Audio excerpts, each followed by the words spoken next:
after the first run, the leader of Austria, it is Günther Mader, followed by Yugoslavia's Rok Petrovic, then Herman Zurbriggen, Ingemar Stenmark, and Bojan Križaj. And Križaj will be first out of the starting gate. He is getting set at the top now. The way this works is that the top 5 racers from the first run in reverse order in the second run, and then following them, each racer comes out according to how he finished in that first run. This is Bojan Križaj, one of the all-time great slalom racers from Yugoslavia on the course. And Andy, it's a very different course than we saw the first time. It is. It was set by the American coach, Jean-Pierre Chatelard, and it's much rounder, and Križaj goes out immediately. What happened they set up there is a bunch of rhythm changes. We get going straight down the hill and then some round turns. And we just saw Križaj went out right away. Bojan Križaj, enormous disappointment. He told me in the break between runs that his 7.5-year-old son said, "Daddy, if you're going to go away for a long time, I hope you can at least come back with a victory." Well, no victory today for Bojan Križaj. Remember, we have 2 Americans in the top 10. And since the days of the retirement of Phil and Steve Mayer, that's not too common. We're going to see Felix McGrath and Tiger Shaw coming up. But right now, Ingemar Stenmark, who is going for a potential 83rd World Cup win. It would be his 39th win in World Cup slalom. He was 4th fastest in the first run. And Andy, he likes to come from this position. You're right. He likes to come from behind, and he's only 3/10 out. As I said, Jean-Pierre Chatelard said a round course. Stenmark is very good on round courses, and I think he's going to be a real charger here.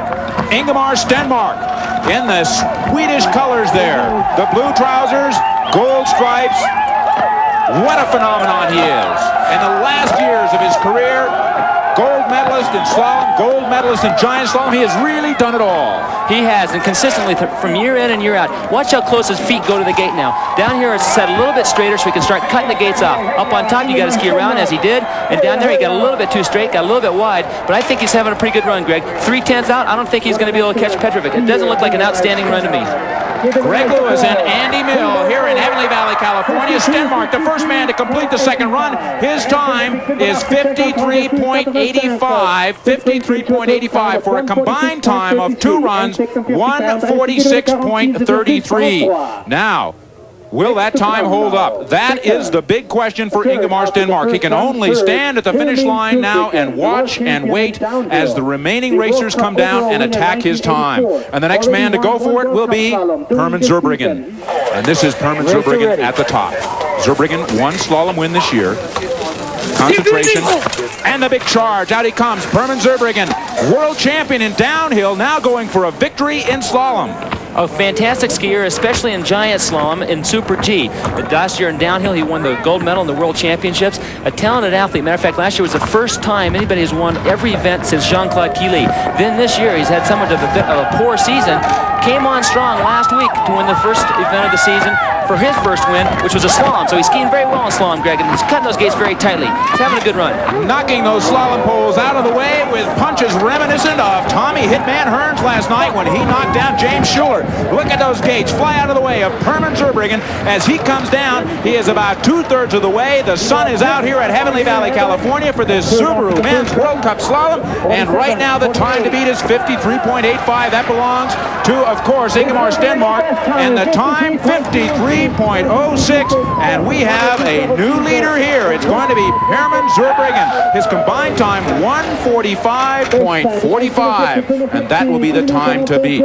So Zurbriggen doing well for himself here, and we see behind him the crowd gathered, a large crowd here cheering on all these racers, but of course they're most interested in the 2 Americans, Felix McGrath and Tiger Shaw, who will be coming up soon. And right now, next up in the starting gate, this is the young Yugoslav Rok Petrovic, who has won 4 races this year and could easily win this one. He's in good shape and good condition. You can see that low body. He's very short, so his center of balance is very close to the snow. It's very difficult for him to get out of balance because of this low position. What he does, he keeps driving straight down the hill, and his skis run down towards the next gate. This is one of the things what these rapid gates allow, a straight line, Greg. And you can see every one of these athletes is taking the shortest line possible. The skis are going right next to the gate, and the gate is clipping them at the shins, shinning those gates, if you will. Petrovic has been called Mozart on skis because of the way he comes around so gracefully. He has the new fastest split time up there, so Petrovic is on his way to a superb run here. And you see how smooth he is, just carving his way around those turns, sneaking in and out of the gates. It's like a man, a sewing machine, back and forth, up and down, quickly, around and around and around. Nothing slowing him down here, only a handful of gates to go. Rok Petrovic, his time, 52.27, and he is going to be the new leader. 52.27 for a combined time of 144.52. So it is Petrovic on top right now, followed by Herman Zurbriggen and Ingemar Stenmark. And they are most interested in the one man who has the best chance to beat them. Look at the exhaustion, the face there. All that work that Petrovic has done, putting all his energy into this one run. And now this man, Günther Mader, has a very good chance of beating him. For Petrovic, it's wait, watch, and worry.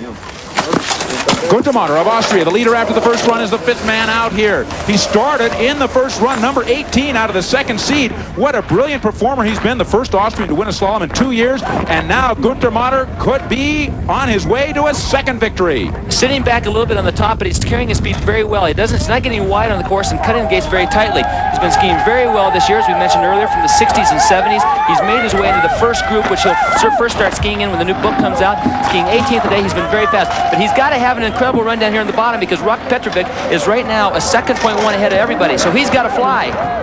This is Günther Mader of Austria, the time... Sitting back and out of the course! It was all his, and now in a split second, it's all gone. A single mistake for Rok Petrovic, and victory is lost. Here on the bottom will make up that time that he sacrificed on the top. He's very good at going straight, and he has a tendency to get almost a little bit hooked up by going too straight. His midway time, fourth right now, 28.22. And we know how tough this course is, because our leader after the first run, Günther Mader of Austria, went out of the course, disqualified in the second run. He had victory within his grasp, and then he lost it with a single mistake. And now we have Robert Zoller, who was sixth fastest after the first run, and he is retired from this race course. It is full of hidden mischief. The 76 gates here that span 1,200 feet from the top of this mountain to the bottom, with a drop of 600 vertical feet. It is icy hard, and it is tricky. What happened here, Andy? Well, Zoller's coming down the hill, and I can't see him till, well, the goggles obviously are on top of his head. Can you see them? A rapid gate banged those goggles up on top. He probably lost his vision, his concentration, and he went out of the course. And there's the face of Robert Zoller. Disappointment. One run, a great one. He is sixth, and then a bad finish. This is Martin Hangel right now from Switzerland coming down the hill. He hasn't skied very well in slalom this year. 15th. This is only a result in RA Sweden last week. So actually, to tell you the truth, he's a giant slalom skier, Greg. Seventh after the first run, Martin Hangel, Swiss racer, 23 years old, in the 85 World Championships, 14th in the GS, 11th in the slalom. But he has a chance here to get right up in the standings. Right now, Rok Petrovic is the leader with a combined time of 144.52. And the fastest time you see on the lower left for this race course, this second run of slalom here, is 51.47. And right now, Martin Hangel attacking against that. He comes through. He is not going to be able to win this race today. He is fourth fastest in the second run, 54.34, and his combined time, 147.39. And so right now, Martin Hangel is in fourth position, behind Stenmark, Zurbriggen, and Petrovic. Course open. And next up, this is Paolo De Chiesa of Italy. Fifth is his best finish so far in slalom this year. That was in Kitzbühel, Austria. He hasn't been skiing really that well this year. He changed skis at the beginning of the season from Rosengård to Fischer, and he just told me the other day, or actually between the runs, that he's just not quite ready on them yet. Very, very icy conditions. He's been doing quite well, but today he's just not skiing on the skis, and is hoping to maybe pull something out the second run to move up in the standings. And he must do well here to remain in the first seed in slalom, and how important that is to him. Okay, his split time will be coming up on the lower right. We see the fastest split time so far on the lower left. That's 27.51. We'll have an indication of how De Chiesa is doing. and it's not going to be too quick. 2:08.7. It's more than a second out at the first split, so he is going to have trouble with this one. Remember, the American racers are still to come. Felix McGrath, 9th after the first run, and Tiger Shaw, 10th after the first run. They are so fired up here. The crowd cheering for them all day long. They could hardly get a break between runs. People wanted their autographs, wanted to see these two great Americans, and they're going to be racing soon. Right now, De Chiesa coming through the finish line, and he is 4th fastest in this second run. He was very quick on the lower half of the second run, and he moves in at 4th fastest overall right now. 1:47 his time. 1 minute 47 for the 2 runs of slalom. And this second slalom run is quite different from the first one. Remember, the first one was more of a straight-on bangers type of course, I think, Andy. A real opportunity to just cut on the gates, and now they've got to make some nice round turns. And here he is, Felix McGrath, 9th after the first run, and an American who has a chance to get right up there in the standings. He is skiing well. His confidence is up. He's had a great first run. He said, Millsy, we're going to do it. He doesn't want to think about moving up in the standings, as we saw in the interview, but what he wants to do is just have the best run he knows how to ski. You can see him cutting those gates off. He sits back a little bit, but he hasn't really lost a lot of time. Felix McGrath is skiing very well, especially in the bottom part of the course where it gets a little bit flat. He leans in a little bit, loses his pole, but he's back in balance, and he's going quite well. Midway time come up, and Felix McGrath goes out of the course, just going 2 straight, Greg. Such misfortune there for Felix McGrath, and it's got to hurt to be on the home court. The crowd expected so much. Let's look at it again. You can see it coming up here. He'll lose his left pole, and he'll start grasping for it. What that does, it knocks you, well, he hooks a tip. The right ski hooked that blue gate. He'd lost his pole prior to that, so his concentration might have been a little bit off.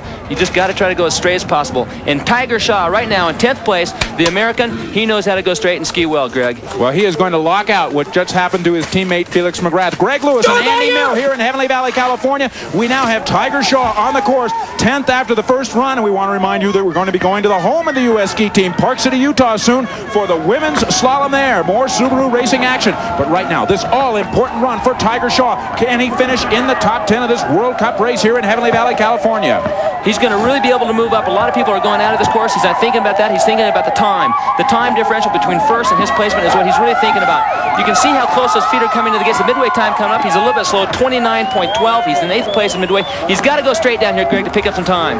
And this is Tiger Shaw winding in and out this forest of bamboo. It can be a straitjacket if you don't do it right, but look at Tiger Shaw here. He looks very smooth. The question is he fast? The time to beat in this second run, 51.16. That's the fastest. Now Shaw comes down. Only a few gates to go. The roar of the crowd sweeping over this race course for this fine American skier. It's Tiger Shaw, and he has moved into 6th in this second run. Let's see what his combined time is. It's 54.68, and Tiger Shaw right now in 6th position overall in this World Cup race. Racing fans, we've got Tiger Shaw in 6th position right now, the young racer from Stowe, Vermont. And coming up in the starting gate at this point, it is Dietmar Kohlbichler of Austria, 22-year-old. Oh, what a day this would be for the Americans. Dietmar, he advertises what he's all about, and he goes out of the starting gate. This Austrian's been skiing quite well. He's had 3 results in the top 10, but it's going to be interesting to see what happens down here. The course, as we mentioned earlier, set a little bit around into the top part. It doesn't appear as though the athletes, he is skiing quite well. It doesn't appear as though the athletes are having as much trouble as they were the first run. So maybe that snow is getting a little bit softer so they can get a bite on that edge. Again in the standings right now, it's Petrovic in the lead, Zurbriggen second, Stenmark third, Paulo De Chiesa in 4th, Martin Hangel in 5th, and then right behind them in 6th, it's the American Tiger Shaw. And this is Dietmar Kohlbichler. He is skiing great, Gregory. You can see him cutting those gates off, boot top chinning. He's going cutting those gates off. The bumper body's on the inside of the pole, as you can see right there. He's skiing from 1 foot to the out. Downhill ski is the only thing that they want to think about, moving that balance point from 1 foot to the other and cutting that line off. He hooks a tip. Now that could be a very controversial issue. The ski went right on the inside of the gate. It's hard to tell with these rapid gates, and that'll probably be decided later. Third. Oh my, what an extraordinary run. 3rd fastest, 3rd best run of this second heat, and that is going to push him into 4th position, 146.52, and that will move our Tiger Shaw down to 7th right now. So Dietmar Kohlbichler, he made one big mistake but managed to recover, and it has changed the standings for our American star Tiger Shaw. In the starting gate now from Italy, Marco Tonazzi. Course open. He's a giant slalom skier. This is Greg Lewis along with Andy Mill here in beautiful Heavenly Valley, California for Subaru men's slalom. And remember that we have got same-day coverage via satellite, not only of this race, but also of the Subaru women's slalom in Park City, Utah. And right now, Tonazzi on the course. As you can see, Tonazzi cutting those gates very tight. He's skiing well up there. He's not going as round as some of the other guys. He looks like he's carrying quite a bit of speed. Again, as I mentioned before, all the recreational racers out there that are watching this, or even some of the young athletes, make sure that when you come around these slalom poles, even though the upper body might get to the inside of the gate, you still want to stand on the downhill ski and finish the turn. If you don't, you lean in and lose the downhill ski and go down. I just love it when they run through the flushes. Those quick turns one after another. How precise and how fast they are. Watch him here. You know, one of the things that's controversial with these rapid gates is that sometimes you can hook a tip or ski over a gate, like the previous racer, the Austrian Komblicker. It looked like he hooked a tip. I have no idea whether he did or not. But the gates go down, as you can see. You just move them out of your way, they go down. You can never tell what happens. Marco Tonazzi, one gate to the finish line. His time on the lower right, 54.15. Now what we're most interested in is how that's going to affect him in his race against Tiger Shaw. 147.54. And Tiger Shaw is 148.04. So that is going to move Marco Tonazzi in front of Tiger Shaw.